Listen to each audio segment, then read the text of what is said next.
लग्नाचे दागिने म्हणजे श्रीमंत पेशवाई दागिने, नाशिकचे सुप्रसिद्ध सराफ मयूर अलंकार सराफ।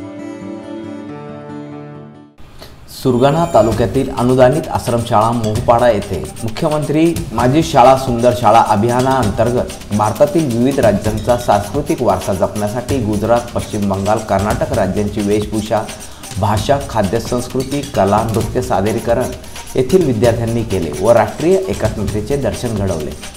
इयत्ता 5वी ते 7वी विद्यार्थ्यांनी गुजरात, पश्चिम बंगाल, कर्नाटक या राज्यातील लोकांची वेशभूषा केली। विद्यार्थ्यांनी गुजराती, बांगला, कन्नड या भाषेत राज्यांचा परिचय करून दिला। तसेच मुलांनी स्वतः या राज्यातील लोकांचे प्रमुख अन्न कोणते याची माहिती सांगितली।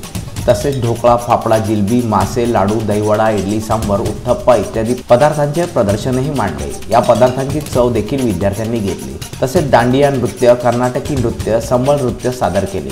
सदर उपक्रमामुळे विद्यार्थ्यांना विविध राज्यातील संस्कृतीचा परिचय झाला। शाळेच्या 520 विद्यार्थ्यांनी या उपक्रमाचा लाभ घेतला। या कार्यक्रमासाठी मोहपाडा केंद्राचे केंद्र प्रमुख चौधरी सोमनाथ पवार प्रमुख अतिथी म्हणून उपस्थित होते। शाळेचे मुख्याध्यापक संतोष गवळी, दीपक कंसे पाटील यांच्या मार्गदर्शनाखाली सर्व शिक्षक, शिक्षकेतर कर्मचाऱ्यांनी या उपक्रमाच्या यशस्वीतेसाठी परिश्रम घेतले।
उमेश खांडवी, मी नाशिककर न्यूज, सुरगाणा।